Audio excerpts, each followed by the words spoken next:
Hello dear friends, in this video we will learn how to use off. एक बहुत ही important word है जिसको आप हर जगह पे अलग अलग सीक्वेंस में अलग अलग तरीक़ों से, और इसका मीनिंग जो होता है एक पार्टिकुलर नहीं होता है, इसको अलग तरीके से यूज कर सकते हैं। जैसे फर्स्ट रूल क्या कहता है ऑफ का कि टू शो सेपरेशन और रिमूवल। डैट मीन्स हो गया कि मतलब सेपरेशन मतलब क्या अलगाव, और रिमूवल मतलब क्या कोई चीज़ को वहाँ से हटाना, उसको रिमूव करना। जैसे फर्स्ट एग्जांपल क्या है, take your hand off me, मतलब अपना हाथ जो है आप हटा लीजिए, यानी कि कोई सतह पे या कोई जगह पे वहाँ से हटाने का बात कर रहा है, सेपरेशन यानी कि अलगाव का, रिमूवल का बात कर रहा है। सेकंड एग्जांपल क्या है, ही टुक ऑफ हिज शूज, यानी कि वह अपना जूता उतार लिया। तो ऑफ जो है वो क्या चीज़ के लिए काम कर रहा है यहाँ, मतलब उस पैर से यानी कि जगह से जूता उतरने के लिए, यानी कि रिमूव होने के लिए। तो ऑफ का यूज फर्स्ट रूल ये कहता है। सेकंड रूल देखेंगे, सेकंड रूल कहता है to show something is not working, यानी कि ऑफ का यूज आप तब कीजिएगा जब कोई चीज़ जो है वो वर्किंग में नहीं है, यानी कि काम में नहीं है, तो वहाँ आप ऑफ को लगा के उस चीज़ को दिखा सकते हैं। जैसे the light is of, light है वो क्या है अभी बंद है, तो ऑफ का यूज कर सकते हैं। या फिर आप नॉट वर्किंग का भी यूज कर सकते हैं, लेकिन नॉट वर्किंग को रिप्लेस करने के लिए ऑफ स्टैंडर्ड ज़्यादा बेटर रहेगा।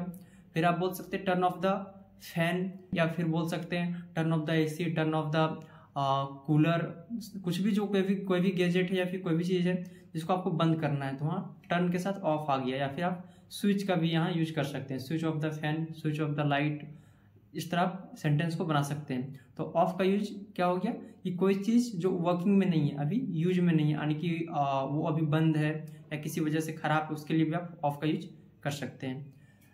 थर्ड रूल क्या कहता है, to indicate living a place, यानी कि कोई प्लेस को छोड़ने के लिए ऑफ का यूज आप कर सकते हैं। For example he is off to a school, यानी कि वह स्कूल से निकल गया या फिर निकल रहा है, इस सेंस में यूज कर सकते हैं ऑफ का। ये स्टैंडर्ड इंग्लिश होगी, जैसे बोलते हैं we are living, I am living the school, इस तरह यूज करते हैं। उसके जगह पर आप लिविंग के जगह पर आप उसको रिप्लेस करके यूज कर सकते हैं ऑफ। फिर जैसे बोलते हैं कि मान लीजिए कि कहीं से हम गिर गए, या फिर चेयर से गिर गए, सीढ़ी से गिर गए, या फिर पेड़ से गिर गए, तो यहाँ भी फेल के साथ, फॉल के साथ ऑफ लगा के आप यूज कर सकते हैं। जैसे सी फेल ऑफ द ट्री, यानी कि वह पेड़ पर से गिर गई, यानी कि कोई प्लेस से क्या हुआ लिव हो गया, यानी कि वो उस जगह से छूट गई, यानी कि उस जगह से गिर गई, उस सेंस में आप ऑफ का यूज कर सकते हैं। जैसे मान लीजिए आप सीढ़ी से गिर गए, तो क्या बोलिएगा, I fell off the stairs, या चेयर से गिर गए तो I fell off the chair, table, जो भी आप सेंटेंस अपने अकॉर्डिंग आप यूज कर सकते हैं।